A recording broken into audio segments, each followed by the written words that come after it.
What's up, y'all? It's me, it's your boy Asmongold, and today I'm going to show you guys how the shipyards are going to work in patch 6.2. Now, obviously, this is PTR, and so some of this stuff can and will change, but I kind of want to get everybody up to speed and show you guys pretty much what's going on so you guys can understand it. Now, the mission command table is located in your shipyard here, and just for anybody that doesn't know, these naval missions are pretty much glorified follower missions, okay? But you're going to need to do them because this is how you get your Hellfire Citadel box and also some legendary items for the quest. Now here, as you guys can see, the ones with the check mark over them, the missions with the check mark over them, and all those little things are missions, by the way, obviously. Those are threats that I can counter, and right there, see, there's the actual, the Hellfire Citadel box. There's the mission right there with the threats that I can counter from it and the threats that I can't counter. And next to it is this blockade, and I want to talk about these blockades here.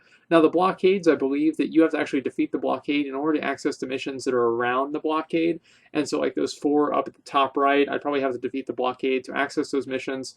And it's kind of like a, I don't know, like open the gate for the other ones. And you can see which ones are stopped by the blockade because, of course, they have the clouds over them. Now, that can be kind of frustrating, but I mean, like, I haven't really played through this enough to really know for sure. Now, the blockade of the South Sea, I'm just going to kind of show you guys the interface and everything else like that.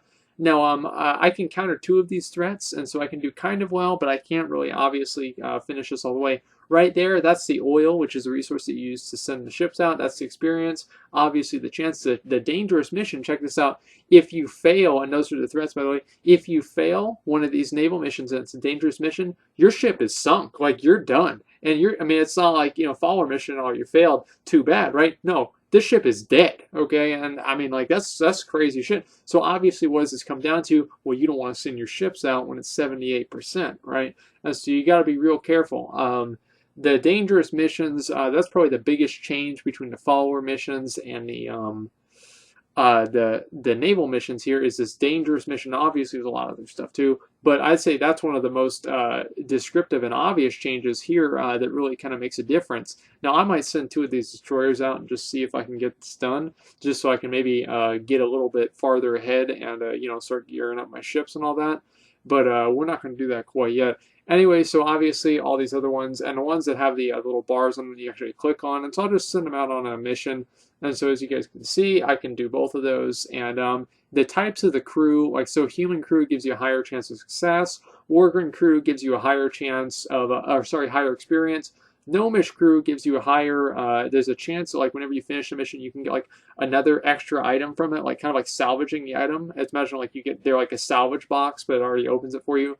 And it's like different little equipments that you can put on your ship, because your ship can have 2 different types of equipment. The first equipment slot is unlocked as soon as you reach the blue quality on your ship, and they go green, blue, epic is just all the other ones.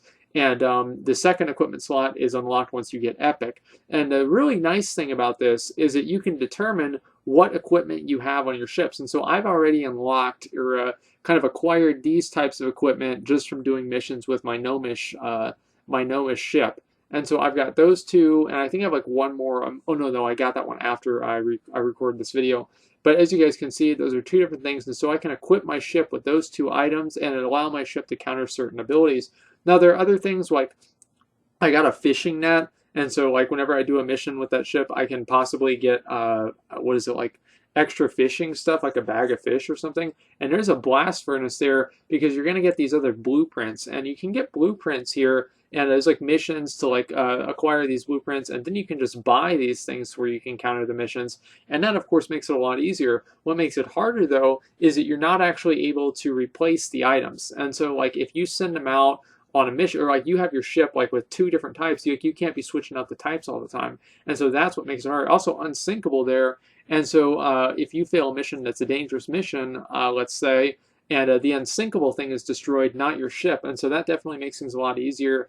And if you have less than 100% chance, that could be valuable. But in my opinion, I would probably just be waiting for 100% chance anyway, because some of these missions are like 1 and 2 day missions, right? And you talk to this guy, and this is where you actually build your ships, okay?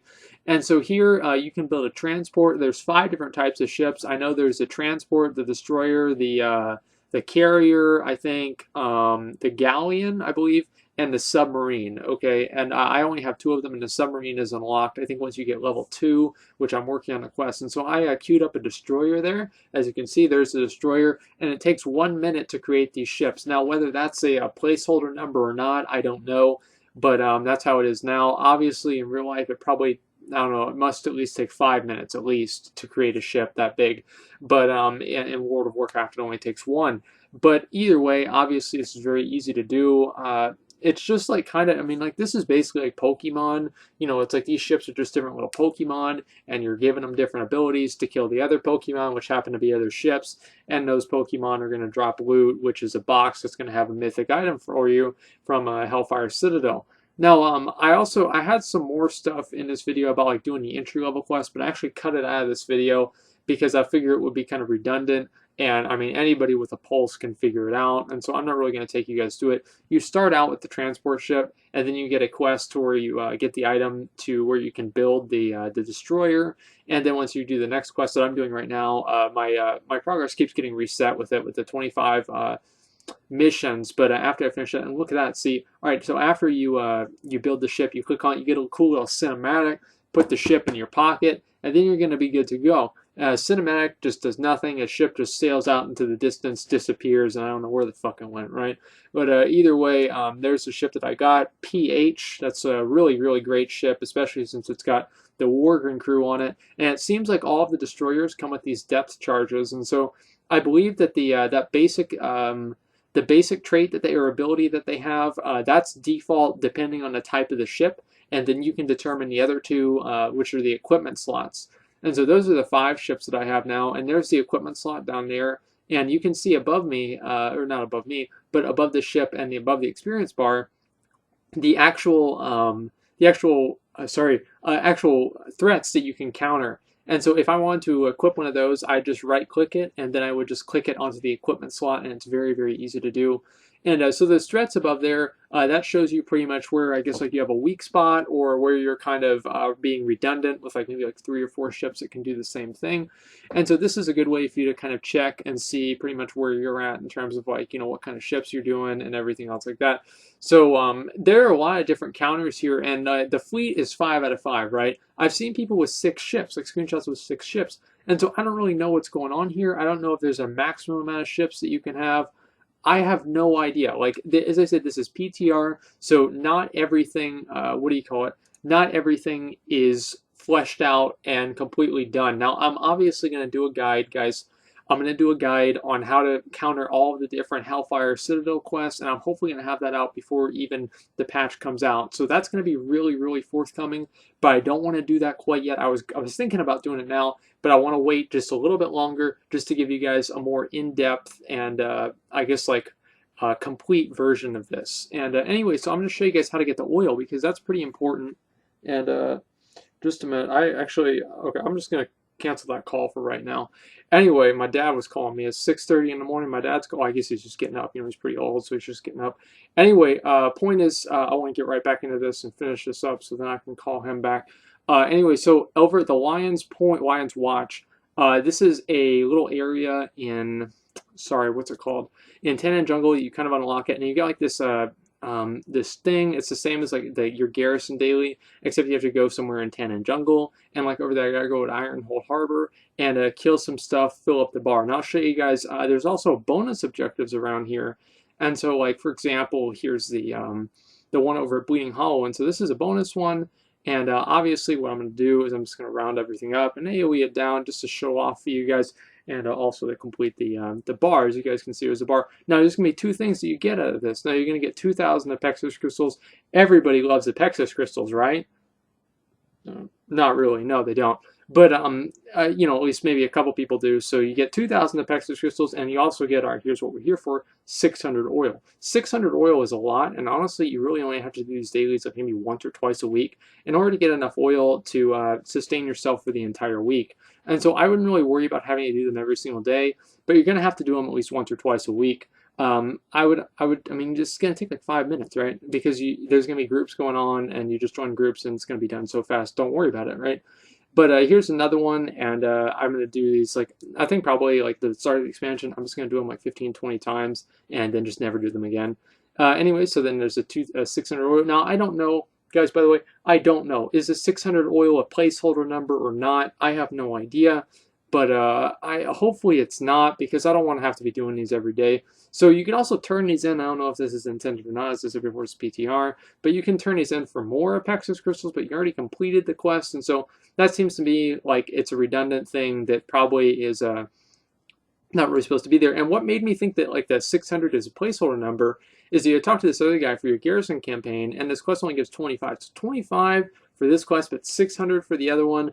I mean, you guys can kind of see where I would maybe think the 600 is a placeholder number. Another thing, obviously, right here, you can get the oil from follower missions, which is cool, and you can also get it probably from a couple of other ways, but I know for certain that you can get it from the Tannin Jungle daily garrison quest, and also from the missions. Now I'm going to show you guys the rewards, because obviously that's what we're here for. Now mythic Hellfire Citadel chest. I don't know the rules on like what's going to give you a mythic chest, whatever else. I know right now I get a heroic chest, and so just take that into account. I think if you do mythic BRF, you're going to maybe get a heroic chest, and so we'll do a full guide on that later on. Black market shipment, I have no idea what the fuck that's for. I just wanted to show you guys that that's one item that was data mined out of the different quests. Now the next one here is the Mudback River Beast. Now honestly, guys, like I looked at this, I couldn't even tell a difference between any of the other ones. It's just a reskin, but it's a mount, and it's like, I mean, it could give you get closer to 250 if you're going for it. Left shark, you know, for you know, if you want to be a firework, and you know, I think it only turns on towards the left, which is kind of funny. And also another big thing that's like really important is you can get those 3 different BOA heirloom rings. And so there's going to be an intellect one, a strength one, and an agility one. Obviously, they're unique equipped, and so you can't double up on them, unfortunately. So unless you want to use a stat that's not really useful for you, you're going to have to, you're going to have to get the fishing ring, which is from the Stranglethorn Veil. But I actually already just did a video about that, so if you guys watch the videos, like, you probably know that already. Anyway, you can get these 3 different rings, and so there are a lot of really good rewards that you can get out of this naval missions. Now, it is very disappointing that we're not able to sail the ships, and hopefully that's a feature that they'll implement later on. But I'm not really going to be holding my breath, but I'm still going to be hoping. So let's hope that that's going to happen. But until like we really get, because as soon as I get my shipyard up to level 2, like I'm going to be giving you guys more updates, showing you guys like how to get the counters and everything else. So I mean, like this is guide 1 out of like probably a couple of others. And eventually I'll do like a full guide of just like everything that you guys need to know on top of the Hellfire Citadel missions. I mean, we're just going to be going in on it, right? But until then, this is what we know now. And if you have any other questions, let me know. But I think I covered pretty much everything that I do know in this video. Anyway, if you do, just ask me and I might be able to give you an answer. But that's pretty much all I got for now. Thanks for watching, and like, comment, subscribe.